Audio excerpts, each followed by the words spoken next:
Goeienaand julle, baie welkom by ons Devoted Saturday. Vandag wil ek net met julle gesels bietjie oor Moses. Nou Moses, ons ken almal Moses se verhaal, ons het almal groot geword met Moses.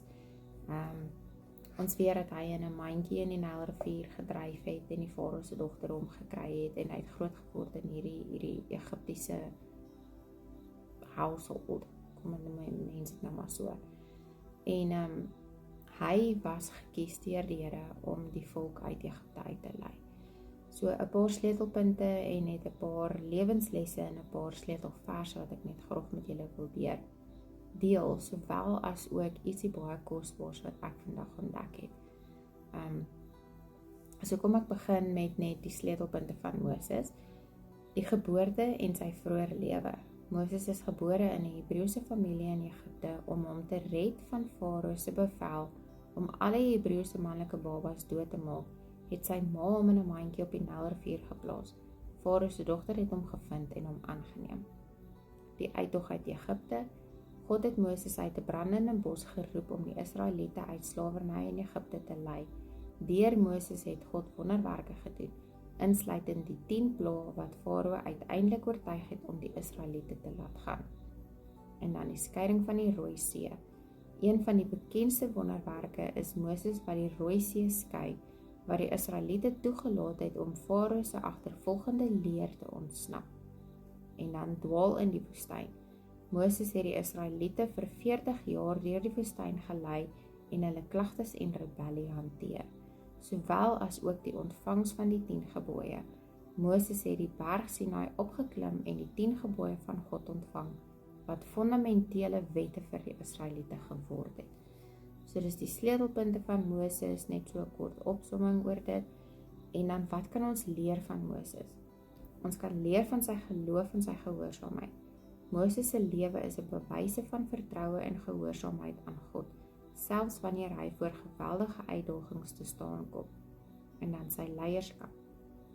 Sy reis beklemtoon die eienskap van 'n groot leier, geduld, deursettingsvermoë en nederigheid. En dan die wonderwerke en vertroue. Die wonderwerke wat deur Moses gedoen is, herinner ons aan die krag van geloof en goddelike ingryp. So dit is die lesse wat ons van Moses kan leer. En dan waar kan ons meer van Moses leer in die Bybel? Ons kan meer van hom lees in Exodus, Levitikus, Numeri en Deuteronomium. En dan net so 'n opsomming of net 'n paar sleutelverse van Moses kan ons vind in die geboorte van sy vroeë lewe kan ons lees in Exodus 2 vers 3. En dan die brandende bos kan ons lees in Exodus 3 vers 2. Die skeiding van die Rooi See kan ons lees in Exodus 14 vers 21 en dan die ontvangs van die 10 gebooie kan ons lees in Exodus 20 vers 1 tot 3. So daar is alles 'n studie wat jy kan gaan doen verder oor Moses. Onthou hy is in Exodus, Levitikus, Numeri en Deuteronomium. Maar iets wat ek met julle wil deel wat ek vandag ontdek het en wat vir my eintlik so kosbaar is en eintlik half die kor van hierdie boodskap is. Dus Moses was al 120 jaar oud gewees toe hy oorlede is. Maar ja, hy het 120 jaar gelewe op die aarde en hy was regtig hierdie icon. Hy was regtig net 'n icon uit die Bybel want hy het soveel gedoen vir die Here. Maar wat vir my die mees opvallendste was, en dit is wat vir my eintlik my hele persepsie van Moses verander het, en dit wat ons geleer het as kind, dit het my hele persepsie van hom verander, is dat God het Moses begrawe. So Abba Vader het vir Moses self begrawe. Niemand anders het dit gedoen nie. Abba Vader het hom begrawe. Dit sê nie spesifiek waar hy begrawe is nie, dit sê nie dat hy in Moab begrawe is, maar ja, om te dink dat die Here gekom het en hy het hom begrawe, spreek net vir my boekdele van hoe kosbaar Moses vir die Here was en hoe toegewyd hy gelewe het aan die Here.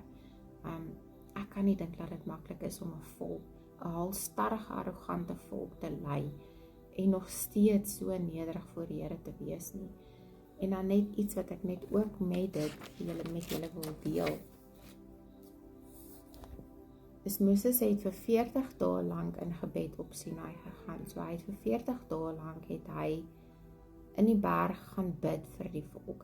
Hy het ingetree vir hulle. Hy het die Here se aangesig gesoek vir hulle. En die Here het gekom. Die Here, niemand anders nie, maar Abba Vader het gekom en hy het die 10 gebooie op hierdie kliptafels neergeskryf.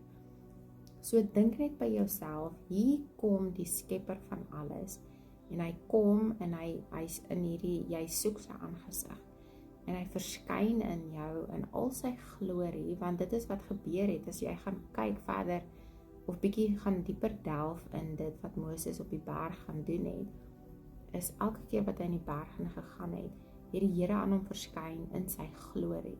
Nou, niemand kan dit weerstaan nie, niemand het nog ooit dit oorleef nie, maar weer eens net die punt van hoe kosbaar Moses vir die Here was, is dat Abba Vader het gekom in die teenwoordigheid van Moses, in Abba Vader se volle glorie, of in sy glorie, aan hom verskyn, en hy, die Here kom en hy skryf hierdie 10 gebooie op hierdie kliptafels neer, self. Hy skryf dit self neer. Gee dit vir Moses en sê vir hom, gaan gee dit aan my volk. So Moses kom af van die berg af en hy sien hier het hierdie volk het hierdie goue kalwe gemaak en hulle aanbid hierdie goue kalwe en hy raak kwaad en hy gooi hierdie kliptafels neer en dit breek. So dit verteenwoordig dat die verbintenis wat die Here met dit gemaak het met sy volk het op daai stadium gebreek. So wat in Moses? Hy gaan klim terug op hierdie berg en hy gaan soek weer die aangesig van die Here. En hy gaan pleit weer vir die volk in die Here se teenwoordigheid. En hy gaan soepat en smeek weer vir Abba Vader om hulle te vergewe. En die Here kom en hy gaan gee weer vir hom. Hy skryf weer vir hom hierdie 10 gebooie op die kliptafels neer. So, hier gaan Moses af by die berg en dis nou waar hierdie visuele konsep nou in my gedagtes plaasgevind het vandag. Hier kom Moses en hy was in hierdie teenwoordigheid van die Here gewees. Die Here het aan hom verskyn en hy het vir hom hierdie 10 gebooie vir 'n tweede keer gegee. En hy sê vir hom, gaan af en gaan gee dit vir my volk. So as jy 'n prentjie mens is, imagine nou by jouself, hier staan hierdie volk hier onder. En hier kom Moses nou van die berg af. Maar sy gelaat glans van die glorie van die Here. Sy hele gelaat blink so. So dink nou by jouself, hier kom hierdie 2 liggies van die berg afgestap. So kan jy nou by jouself dink, wat was daai volk se reaksie toe hulle hierdie 2 oogies van die berg af sien kom? Ek kan net imagine wat was hulle reaksie. Ek kan net dink, ek sou ook vreesagtig gewees het as ek dit moes sien. Maar hier kom Moses, sy gelaat glans van dit van wat op daai berg plaasgevind het. Kom hy afgestap met dieselfde 10 gebooie. En daai glorie het so geglans dat hulle moes 'n bedekking plaas. Hulle moes sy gesig, sy oë toemaak, want die volk was so vreesagtig geweest daardeur. Hulle het so 'n geweldige vrees gehad oor dit. Ek weet nie of dit uit guilt of wat nie, maar ja, hulle was vreesagtig geweest. So hulle het Moses se oë bedek om die glorie van die Here te bedek. So hy gaan en hy gee vir hulle weer die 10 gebooie en wat gebeur is dan elke keer wat Moses dan of vir die volk 'n woord moes gee of hy moes in die teenwoordigheid van die Here ingaan, het hulle hierdie bedekking afgehaal sodat hy dan met Abba Vader kon kommunikeer. So ja, dit het net my hele persepsie van Moses verander en ja, om net te dink dat Abba Vader het hom kom begrawe. Hoe awesome moet dit nie wees nie? Sjoe, ek het baie geleer van Moses vandag en ek hoop julle doen ook. So mag julle almal 'n wonderlike en geseënde aand verder hê.